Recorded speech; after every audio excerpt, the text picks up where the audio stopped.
بسم الله الرحمن الرحيم الحمد لله والصلاة والسلام على خير خلق الله محمد بن عبد الله وعلى آله وأصحابه ومن والاه اللهم لا علم لنا إلا ما علمتنا إنك أنت العليم الحكيم رب اشرح لي صدري ويسر لي أمري واحلل عقدة من لساني يفقه قولي اللهم أعني وسددني واجمع لي بين الصواب والثواب أما بعد ቁጥር 285 ቁጥር 286 ከተማሪዎች ለሚመጡ ጥያቄዎች መልስ የሚሰጥበት የዛዱል መዓድ ፈታዋን።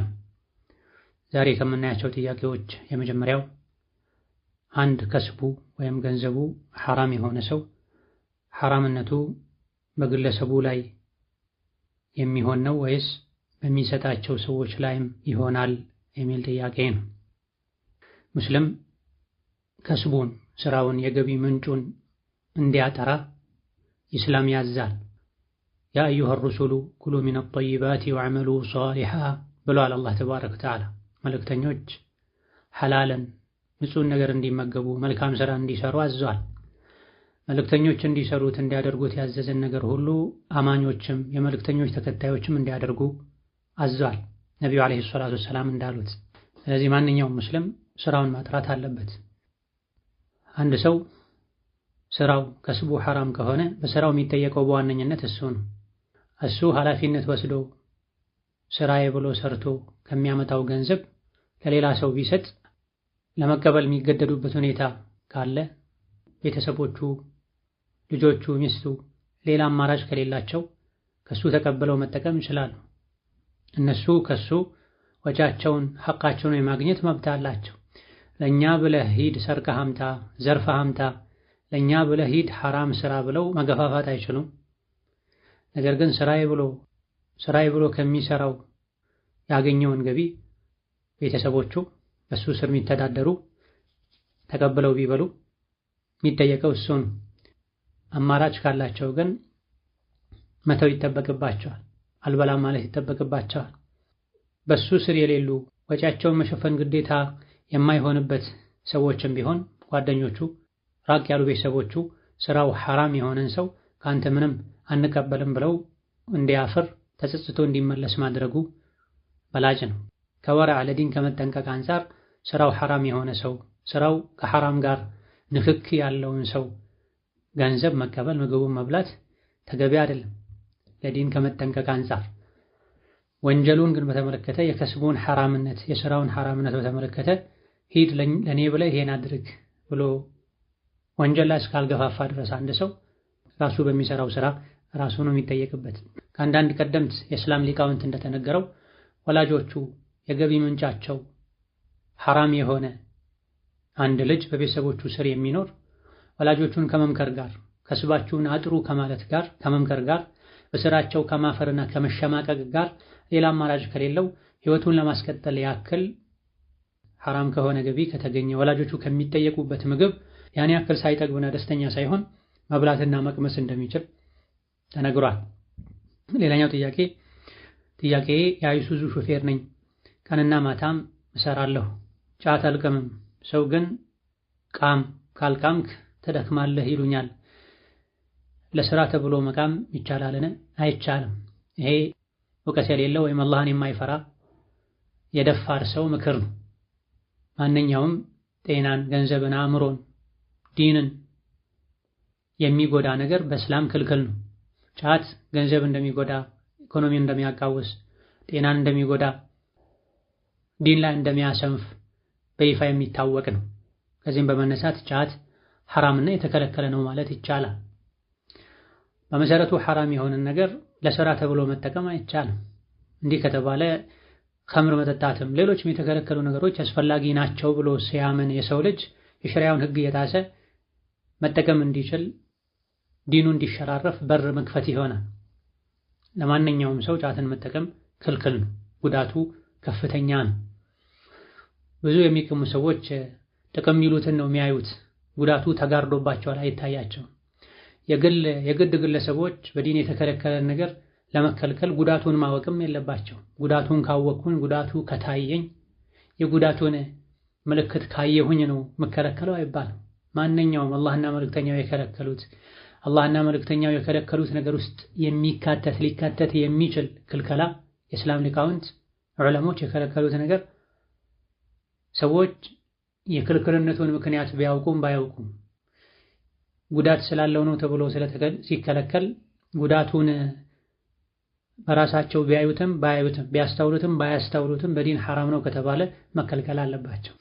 ወላሁ ዓሊሙን ሐኪም። የዲን ህግጋት በሙሉ ጥበብ ላይ የተመሰረቱ ናቸው። ምክንያት አላቸው። ምክንያቱን ላናውቀውም እንችላለን። ዋነኛው ምክንያት አላህ ማዘዙ አላህ መከልከሉ ነው። የአላህን ህግጋት የሚያውቁ የሚያብራሩ ዑለሞች መከልከላቸው ነው። ግዴታ ነው ብለው ማወጃቸው ማሳወቃቸው። የፈቀዱም የከለከሉም ካሉስ እንዴት ይደረጋል?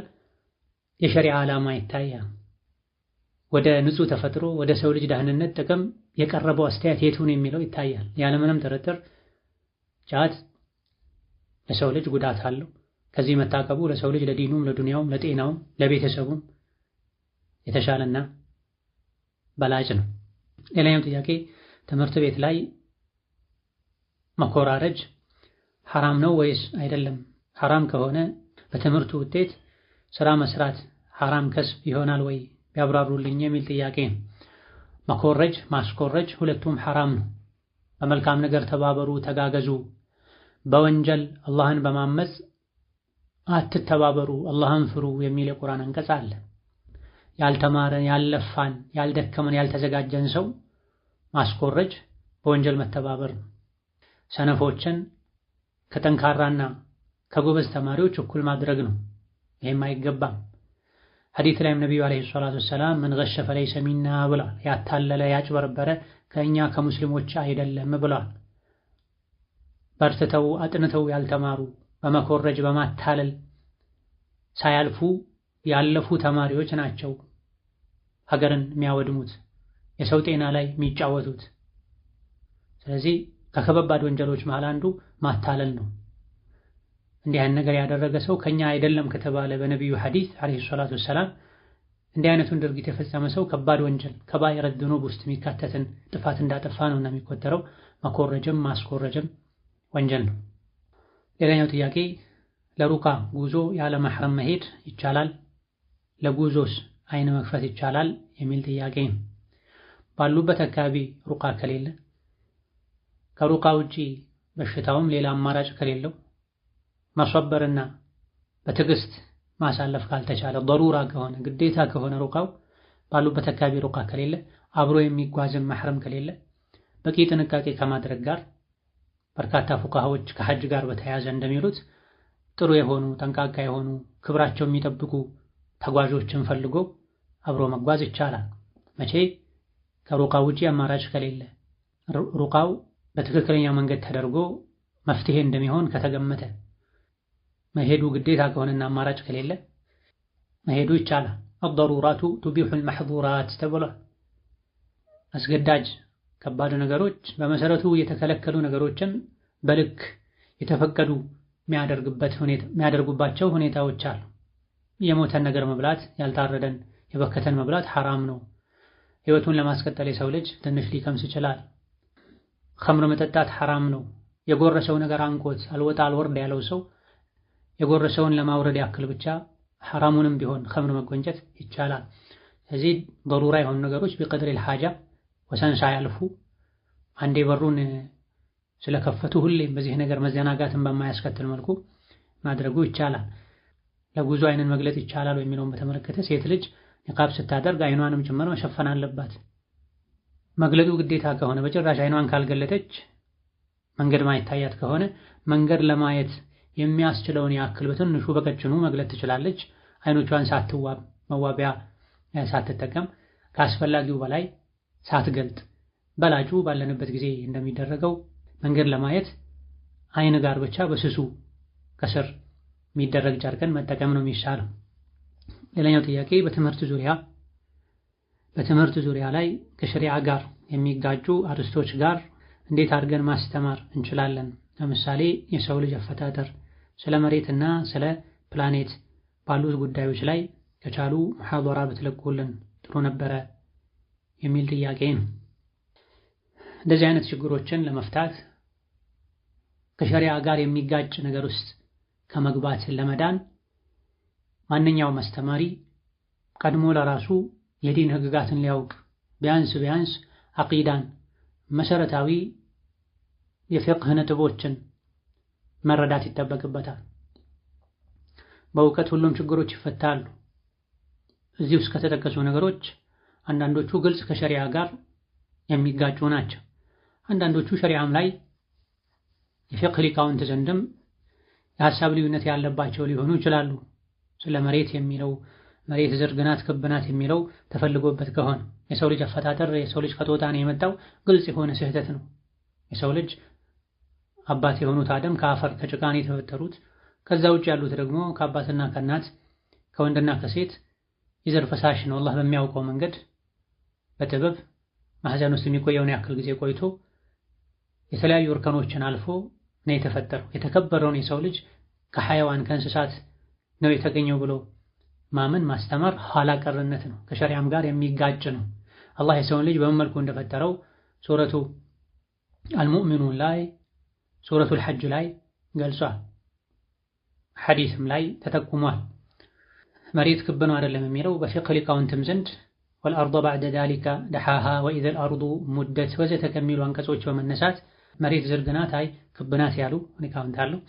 እነዚህና ሌሎችንም ለማወቅ ትክክለኛውን የሸሪዓን እይታ ማስቀመጥ የሚቻልበት አይነት መድረክ ላይ ከሆነ ትምህርት ቤት ላይ ከሆነ አቅም ያለው ሰው የሸሪዓውን ብይን እዛ ላይ ማስቀመጥ ካልሆነ መጽሐፍትን ትክክለኛ መጽሐፍትን የዕልም ባለቤቶችን አማክሮ ይዞ ቀርቦ የሙእምንን ትክክለኛ የሙስሊምን ትክክለኛ አቋም እዛ ቦታ ላይ መግለጽ ካልሆነና የትምህርት ቤቱ አስተዳደር አያያዝ የሚፈቅድ ከሆነ እንደዚህ አይነት ነጥቦች የሚብራሩበት ፕሬዝ ላይ እውቀት ያለውን ሰው ጋብዞ ማብራራት የሸሪዓ እውቀት ማነስ ያለባቸው አስተማሪዎች ኃላፊነት ስራ ሊሆን ይገባል።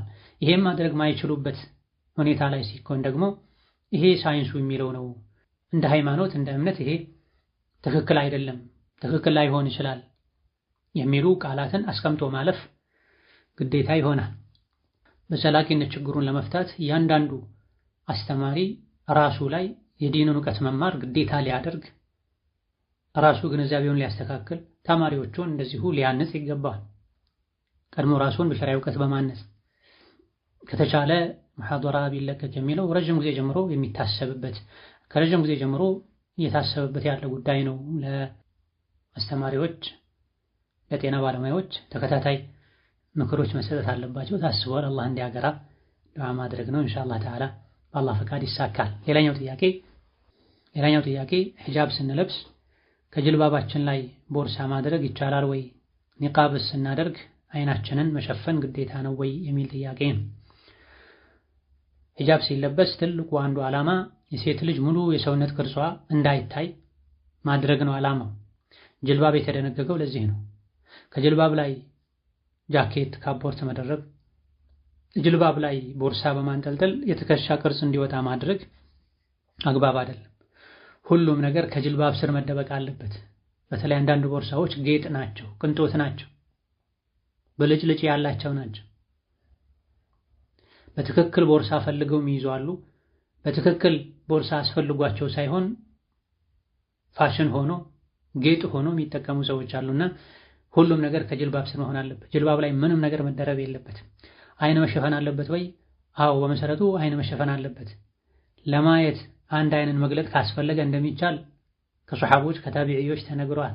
አሁን ላይ አይን መግለጥም አያስፈልግም። በአይን በኩል ያለውን የኒቃቡን ፓርት ስስ ጨርቅ በማድረግ አይን ሳይገለጥ ማየት ይቻላል። የእይታ ድክመት ያለባቸው ሙሉ በሙሉ ካልገለጡ መንገድ ማይታያቸው ከሆነ አደጋ ላይ የሚወድቁ ከሆነ መንገድን ለማየት አስፈላጊ የሆነውን ያክል አይናቸውን መግለጥ ይችላሉ። ነገር ግን መዋብ የለባቸውም። ተዘናክተው ካስፈላጊው በላይ አይናቸውን የአይነ ላይኛውን ቅንድባቸውን አፍንጫቸውን ሙሉ ሊባል በሚችል ደረጃ መግለጥን የሚያስከትል መሆን የለበትም። አንድ ነገር አስፈላጊ ስለሆነ ከሆነ የተፈቀደው በአስፈላጊው ያክል ብቻ መገደብ ግዴታ ነው። ማግራራት ከመስመር መውጣት አይገባም። ሌላኛው ጥያቄ አንድ ሴት ባሏን አስፈቅዳ ጓደኛዋ ለትዳር እንድትተያይ ባሏ ሳይኖር አጅነቢ ቤቷ ማስገባት ትችላለች የሚል ጥያቄ ነው። ባል ከፈቀደና የሚገባው ሰው ታማኝ ከሆነ የምትመጣዋም ሴት ታማኝ ከሆነች በትክክል ለትዳር ከሆነ የተፈላለጉትና ሁሉም አላህ የሚፈሩ ከሆነ ችግር የለው። ማይቻለው ባል ሳይፈቅድ የሚመጣውም ሰው ታማኝ ባልሆነበት ሁኔታ ላይ ነው። ባል ሲመጣ የምትታየዋ ሴትና የምትታየዋ ሴት ጓደኛ ወይም የባለቤቱ ሚስት ካለች ሁሉም ታማኞች ከሆኑ የሚፈራ የሚጠረጠር ነገር ከሌለ ችግር የለውም። በላጩ ባል ቢኖር ወይም ከምትታየዋ ሴት ጋር ወንድሟ ወይም አጎቷ ወዘተ ቢኖሩ የበለጠው ደግሞ አባቷ ቢኖር የተሻለ ነው። ሌላኛው ጥያቄ አንዲት ሴት ሐይድ በሆነችበት ጊዜ ጥፍር ማጠንከሪያ ውሃ ከለር ጥፍር ቀለም ተቀብታ ከሐይድ ስትታጠብ አስለቅቃው ነበረ። ከዛ በኋላ ቆይታ ጥፍሯ ላይ ትንሽ ያለቀቀ አየች። እሱን አስለቅቃ ድጋሚ መታጠብና የሰገደችውን ሶላት መድገም ይጠበቅባታል የሚል ጥያቄ ነው። የተቀባችው ቀለም የሚጋገር ተፍቆ የሚነሳ የተለመደው ጥፍር ቀለም ከሆነ ቅርጽ ካለው ከመታጠብ በፊት ይሄን ሙሉ በሙሉ ማስወገዱ ግዴታ ነው። እንደ ሒና ያሉ ቀለም እንጂ ቅርጽ የሌላቸው ተፈቅፍቆ የሚነሳ ነገር የሌላቸው ከሆነ ችግር የለውም። ተፈቅፍቆ የሚነሳ የሚለቅ ቅርጽ ያለው አይነት ነገር ከሆነ ግን ገላን ከመታጠብ በፊት ውዱእ ከማድረግ በፊት ሙሉ በሙሉ ማስወገዱ ግዴታ ነው። ያስወገደች መስሏት ታጥባ ኋላ ላይ ያገኘች ሴት ሁኔታው ይታያል። ኋላ ላይ ድጋሚ ጥፍሯ ላይ እንደዚህ ነገር ያየች ሴት ድጋሚ ሁኔታው መታየት አለበት። የቅድሙ ሳይሆን ከታጠበች በኋላ ድንገት የቀለም ዕቃ ነካክታ ወዘተ ተለጥፎ ነው የሚል ግምት ካለ ይሄ ግምት ካመዘነ ድጋሚ ቦታውን ማጠቡ ግዴታ አይሆንባትም። የቅድሙ ነው ሳይለቅ ቀርቶ ነው የሚል ግምቷ ካመዘነ እርግጠኛ ከሆነች ግን ተመልሳ ገላዋን ብትታጠብ መልካም። ሙሉን መታጠቡ ግን ግዴታ አይሆንም። ጥፍሩን አስለቅቃ ያለቀቀውን ጥፍር አስለቅቃ ያን ቦታ ብቻ በማጠብ ሶላቱን መድገም ነው ግዴታ የሚሆንባት። ትጥበቱንም ሙሉ ብትደግሞ መልካም ነው። ነገር ግን ትጥበት ላይ መዋላት ግዴታ አይደለም። ልክ እንደ ውዱእ አንዴ ከጀመሩ ሙሉን በአንዴ ማጠናቀቅ ግዴታ ነው አይባልም። ዋጅብ የሆነ ትጥበትን ለመታጠብ ግማሽ አካልን የሆነ ሰዓት ላይ የሆነ ቦታ ላይ ሌላውን የሆነ ቦታ ላይ የሆነ ሰዓት ላይ ማድረግ ይቻላል። ሴቶች ፀጉራቸውን ቀድመው ታጥበው የተወሰነ ቆይተው ፀጉራቸው ላይ የሚያደርጉት ነገር ካለ የሚጠቀሙት ነገር ካለ ተጠቅመው መቆየት ያለበትን ያክል ደቂቃ ከቆዩ በኋላ ገላቸውን ቢታጠቡ ወይም ከፊት ገላቸውን ታጥበው ፀጉራቸውን ቆይተው ቢታጠቡ ችግር የለውም ማለት ነው። ገላን ለመታጠብ መዋላት አከታትሎ በአንዴ መታጠቡ ግዴታ ስላልሆነ የሆነ ጊዜ ላይ ሌላ ሰውነቷን ከታጠበች ኋላ ላይ ግን ጥፍሯ እንዳልደረሰው እርግጠኛ ከሆነች ግዴታ የሚሆነው ጥፍሩ ላይ ውሃ እንዳይገባ የሚከለክለውን ነገር አስወግዶ ያን ውሃ ያልነካውን ቦታ ማጠቡ ብቻ ነው ግዴታ የሚሆነው። ሶላቱ ሲደገማል ወይ? አዎ መድገሙ ግዴታ ነው። ነጃሳና ረፈል ሐደስ ግዴታ የሆኑ ትጥበቶች ውዱእ የተለያዩ ናቸው። ልብሱ ላይ ነጃሳ ያየ ሰው በኋላ አጥቤው ሰግዳለሁ ብሎ ሳያጥበው ሰገደ። ከሰገደ በኋላ አስታወሰ፣ መድገም ግዴታ አይሆንበትም።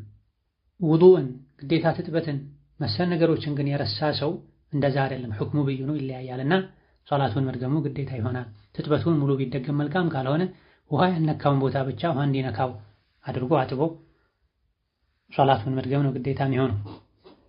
ሌላኛው ጥያቄ ከባለቤቴ ጋር በትዳር 5 ዓመት ሆኖናል። 2 ልጆችም አሉን። ባለቤቴ መኝታ ላይ ችግር አለበት። እንዲታከም በነግረውም ችላ ብሎታል። ወደ መኝታ ሲጠራኝ ደስተኛ አልሆንም። ብዙ ጊዜ እምቢ እለዋለሁ። እሱ ችግር ያለበት እምቢ ስለምለው ወንጀለኛ እሆናለሁኝ። ፍች ብጠይቅስ ሐራም ይሆንብኛል? በዚህ የተነሳ ብዙ ጊዜ እንጣላለን የሚል ጥያቄ ነው። በመሰረቱ ሴት ልጅ ባሏ ወደ አልጋ ሲጠራት ፈጥና መልስ መስጠት አለባት። የተጣደ ነገር ይዛው እንኳ ቢሆን ምድጃ ላይ እንኳ ብትሆን ባሏን ፈጥና ታስተናግድ ተብሏል። አቡ ሁረይራ በዘገቡት ሐዲስም ነብዩ አለይሂ ሰላቱ ወሰላም ባል ሚስቱን ወደ ፍራሹ ወደ አልጋው ጠርቶ እምቢ ካለች ተቆጥቶ ካደረ ባሏ መላእክቶች ይረግሟታል እስኪነጋ ድረስ፣ አላህ ይቆጣታል ተብሏል።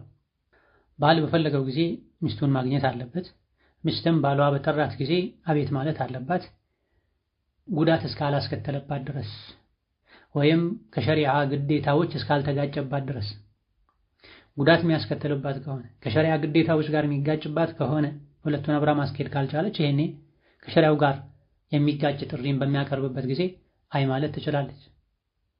ፈርድ ጾም ጾማ በቀኑ ክፍለ ጊዜ ጾሟን ቢያስፈርስ አይችልም።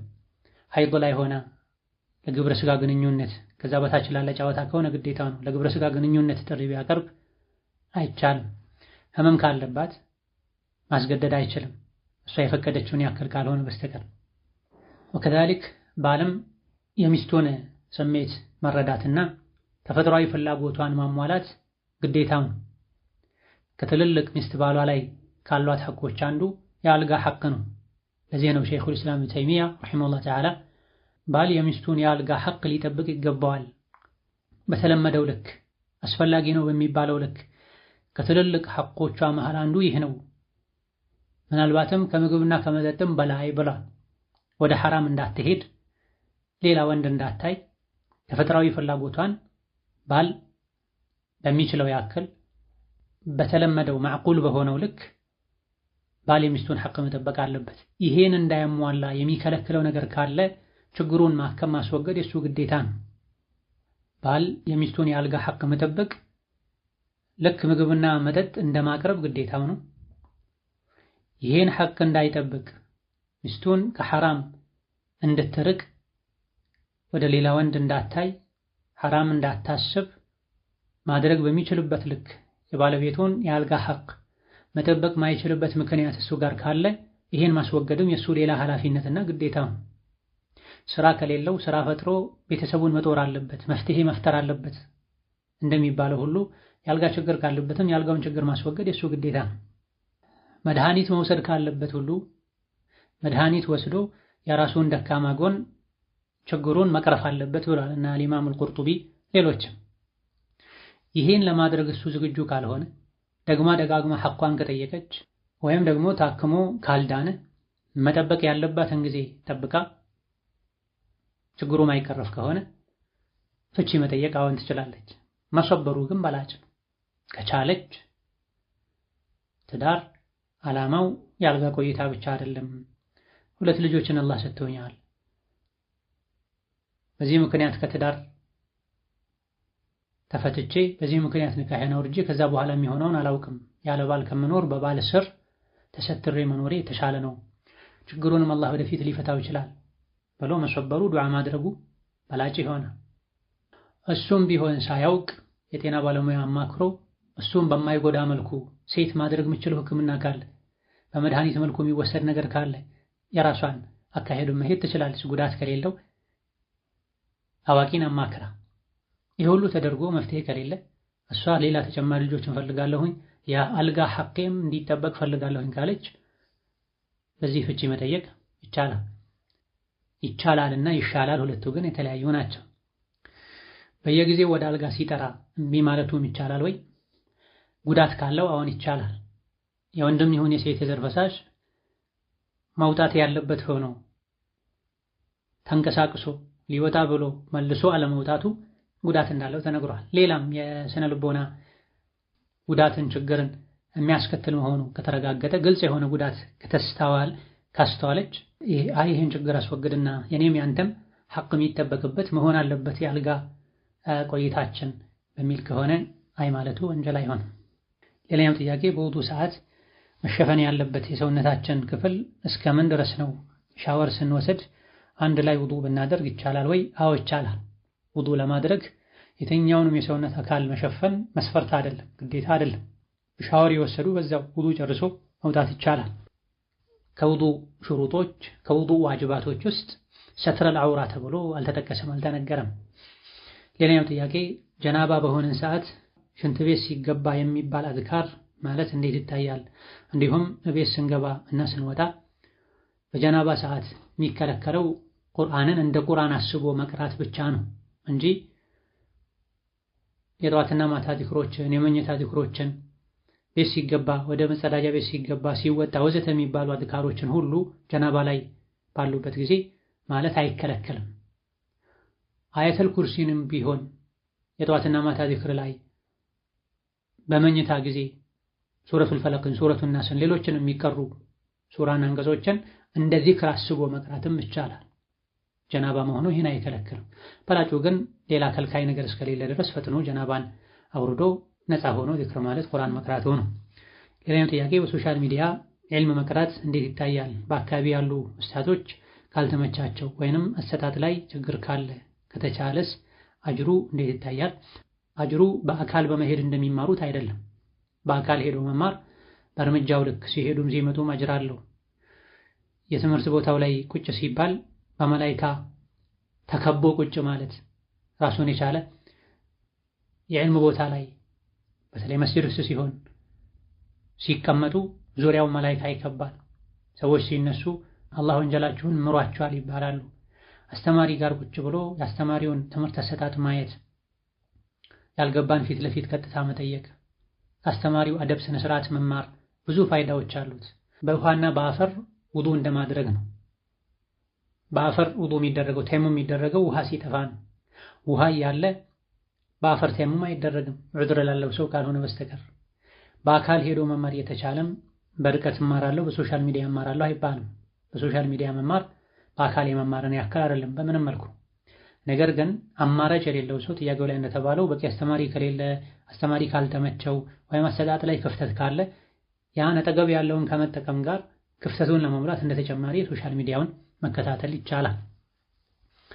ሌላኛው ጥያቄ ባለትዳር ሆኜ ያላገባ ሰርቲፊኬት ማውጣት በሸሪዓ እንዴት ይታያል? ወንጀል ነው፣ ሐራም ነው፣ ውሸት ነው፣ ማጭበርበር ነው። ነቢዩ ዓለይሂ ሰላቱ ወሰላም ያጭበረበረ ያታለለ ከኛ አይደለም ብለዋል። ትዳርንም ለአደጋ ያጋልጣል። ትዳር ያለው ትዳር የለኝም ያለ ሰው ትዳሩ በተለይ በወንድ በኩል ሲሆን ይሄ የሚባለው ሊፈርስ እንደሚችልም የገለጹ ሊቃውንት አሉ። ምንም እንኳ ትክክለኛው ትዳርን ማፍረስን ፈልጎ ይሄን እስካላደረገ ድረስ ትዳሩ አይፈርስም፣ ግን ወንጀለኛ ነው፣ ማታለል ማጭበርበር ውስጥ ይካተታል የሚለው ቢሆን ለስብርባሪ ሳንቲም ተብሎ ለዱንያ ተብሎ ትዳርን መጫወቻ ማድረግ አግባብ አይደለም። ሙስሊም በሄደበት ሁሉ በሁሉ ጉዳይ አላህን ሊፈራ ከእውነተኞች ሊሆን ይገባዋል። ባለትዳር ከሆነ ባለትዳር ነኝ ብሎ ተከብሮ መኖር ነው። በረካም አይኖረውም። በውሸት የውሸት ሰነድ በማዘጋጀት የሚገኝ ጥቅማ ጥቅም በረካም አይኖረውም። ሌላኛው ጥያቄ በኒካህ ስር ያለች ሴት ከአልጋ ለ6 ወር እና ከዚያ በላይ መራቅ እንዴት ይታያል?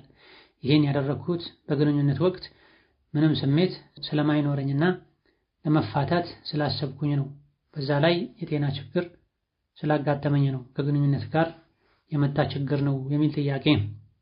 ከላይ ቀደም ሲል እንደተገለጸው በመሰረቱ ሴት ልጅ ባሏን በየትኛውም ሰዓት የአልጋ ጥያቄ ካቀረበ የመታዘዝ ግዴታ አለባት። አይ ማለት የምትችለው ትክክለኛ ጉዳት ይደርስባት ከሆነ ወይም ከሸሪዓዊ ግዴታዎች ጋር የሚጋጭባት ከሆነ ወይም ሸሪዓ ማይፈቅድበት ወቅትና ሁኔታ ላይ ከሆነ ብቻ ነው አይ ማለት የምትችለው። ምንም ስሜት አይሰማኝም የሚለው ብቻውን በቂ አይደለም። ስሜት የጠፋበት ምክንያት መታየት አለበት። በሴት በኩል ነው በወንድ በኩል ነው? መፍትሄስ የለውም ወይ? እነዚህ ነገሮች መታየት አለባቸው። መፋታት ስለፈለግኩ ነው የሚለውም ትክክል አይደለም። ችግር ካለ ቀድሞ ችግሩን እስከ ጥግ ሄዶ ለማከም መሞከር ነው። በግልጽ መነጋገር ነው። ባለሙያ ማማከር ነው። ሐቅን መጠየቅ ነው። እኔ ከአልጋ ቆይታችን እየተጠቀምኩ አይደለም፣ እየተጎዳሁ ነው፣ ስለዚህ ይህን ጉዳት ማስወገድ አለብን ብሎ በግልጽ መነጋገር። የአብዛኞቹ እንደዚህ አይነት ችግሮች የግልጽነት መጉደል ነው። ሁለቱም የትዳር አጋሮች ከጋብቻ ዓላማ አንዱ ራስን ከሐራም መጠበቅ፣ መሰተር፣ አላህ የፈቀደውን ደስታ ማግኘት እንደሆነ በማወቅ ደስታቸውን የተሟላ የሚያደርጉበት፣ አብሮት የሚመጣ ጉዳት ካለም ጉዳቱን የሚያስቀሩበትን መንገድ ተወያይተው መፍጠር አለባቸው። በራሳቸው ካልቻሉ የጤና ባለሙያን ሸሪዓን በጠበቀ መልኩ አማክረው መፍትሄ ማግኘት አለባቸው። የተጎዳዱ፣ የተገፋፉ፣ የተሰለቻቹ መኖር አይገባም። ስለዚህ መፋታት ስላሰበች ነው ምንም አይነት ስሜት የሌላት በመጠኑ ስሜት የለም መፋታት ማሰቡ ነው ይህን ነገር ያባባሰው፣ መለየት አለበት። ችግሩ እስከማን ነው? ባለሙያ ቀድሞ በማማከር ራስን በግልጽ በመነጋገር ችግሩን መፍታት። በምንም መልኩ ችግሩ ካልተፈታ የአልጋ ሐቅ ካልተጠበቀ ትክክለኛ ተጨባጭ ምክንያት ካለና ምክንያቱንም ችግሩንም አልቀርፍም ካለ ባል ይሄኔ ፍቺ መጠየቁ ችግር የለውም። የአልጋ ጥያቄ ያለመቀበሉም ወንጀል አይሆንም ከላይ እንደተብራራው። በዚህ ሁኔታ ላይ ችግሩ ተመርምሮ ታይቶ ምንም አይነት ስሜት ያለማግኘቱ ችግር የሚስት ከሆነ በዚህ ብቻ ፍቺ ከመጠየቅ ከመፈታት ይልቅ ባል አቅም እስካለው ድረስ ሌላ እንዲያገባ አድርጎ በሱ ስር ተሰትሮ መኖሩ የተሻለ ይሆናል። هذا والله تعالى أعلم ለዛሬ በዚህ እናበቃለን። የተቀሩትን ሌላ ጊዜ እንመልሳለን። وبالله التوفيق. السلام عليكم ورحمة الله وبركاته.